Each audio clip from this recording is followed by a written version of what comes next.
Good afternoon. Welcome to another segment of the Tell Like It Is radio podcast. It's your host, Ro Clark, and I'm a little bit under the weather, so just bear with me. And I was just keeping quiet, man. I've been chilling, enjoying the season, enjoying the holidays.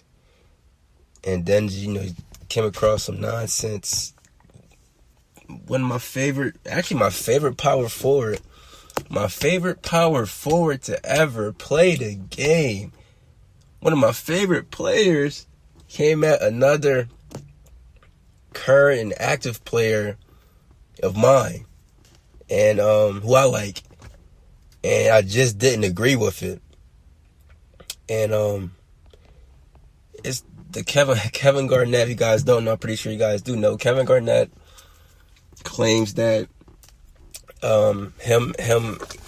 he's the reason why LeBron James left the Cavaliers. Pretty much him, Paul Pierce, Ray Allen, everybody ran King James, LeBron James out of Cleveland, and that's something that he's sticking by. He believes in. You ran a 23, 24-year-old LeBron James out of Cleveland, right? So before I even dive into that, for all the younger fans who probably didn't even have a chance to watch KG or not really too familiar, Kevin Garnett was one hell of a player. He was known for his intensity, defensive ability, versatility, tenacity, energy. He's electrifying to watch. Play hard. Very intimidating guy. Rebound, block shots, score. Nice range. Soft touch around the rim. He was one of the only four players to win Defensive Player and MVP in the same season. He entered the draft in 1995, in which he was a fifth pick by Minnesota out of Farragut High School. And he was the first player to come out of high school in 20 years when he was drafted by Minnesota back in 95. He played with Minnesota for 12 seasons from 1995 to 2007. So okay. He played 12 seasons in Minnesota. So now I want to touch on Minnesota. A young KG who's putting up good numbers. He played alongside Marbury, and then Marbury got traded. I believe after his second exit, because he got bounced out of the first round a lot in Minnesota. Bounced out of the first round a lot, and take for granted he was in the Western Conference, okay, but he lost the second time. Gary Payton and the Sonics in 98-99. Then he was a first round exit. Second straight year. And the Celtics beat them 3-2. So the following year, him and Minnesota, they scrape into the playoffs. Marbury's traded out of there. Young Marbury, by the way. He goes to Phoenix. Started a career in Phoenix. And then they bring in Terrell Brandon, the veteran Terrell Brandon.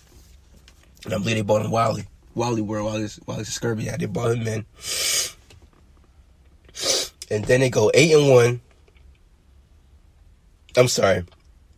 AFC, they just making it to the playoffs, 8th spot. They lose to San Antonio 3-1, led by young Tim Duncan, out of Wake Forest for 3 years. He was also the NBA Finals MVP for the 1999-2000 season as well. Spurs going to beat the Knicks that year. So the following year, KG leads Minnesota to a franchise best record, 50-32. And guess what? They lost to Portland, 3-1, first round. Following season, 2000-2001, still in Minnesota. Led Minnesota to 47-35, lost to San Antonio Spurs, 3-1. 2001-2002, swept by Dallas, first round, 3-0. All these are first round exits, but what I'm seeing is, and also after that, he ran to the Lakers.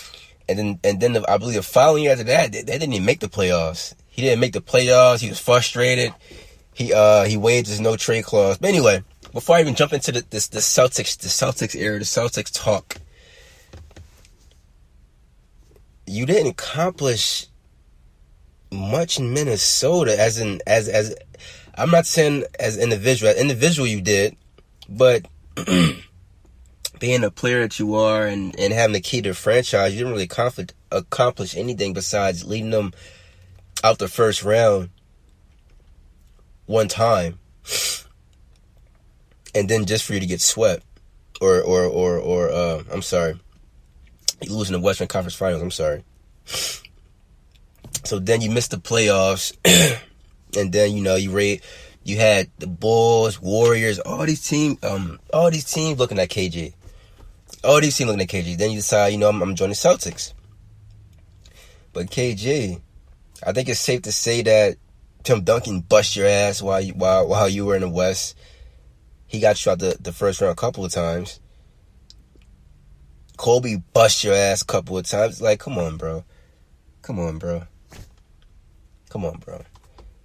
You go to Celtics, you go to Boston, 2007, 2008, 66-16.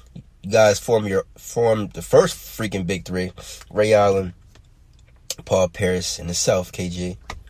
And then looking at that team, you got Tony Allen, Sam Cassell, Kendrick Perkins, James Posey. Good veteran, good leadership, good guys who've been there, experienced. It's an amazing team. 66-16. Go in there, beat up on LeBron, beat up on the Cavs. LeBron is still LeBron.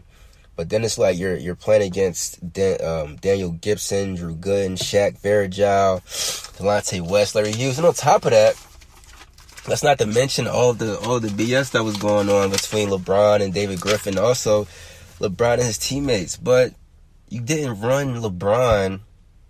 You did not run LeBron out of Boston. If anything, David Griffin did.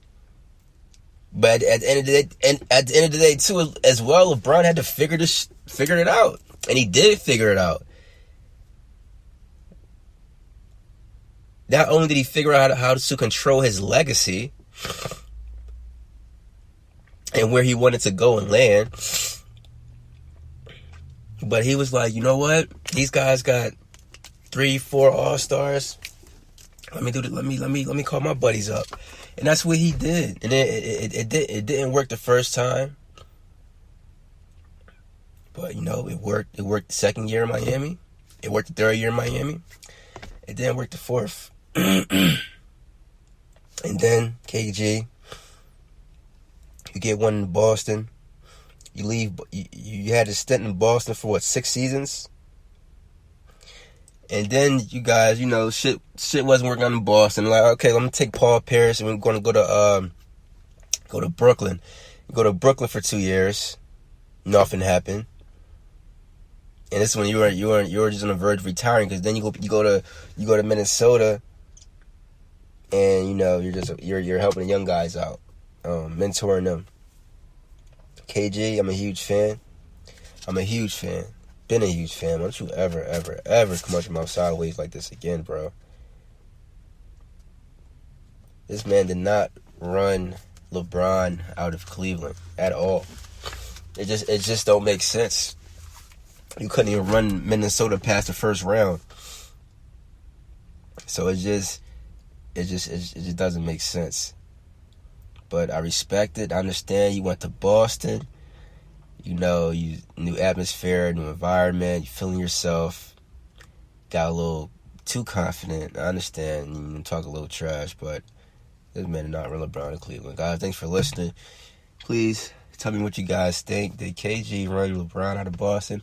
My next segment would be on Zion Williamson. Should he return this year, or should he just sit out? Thanks for tuning in.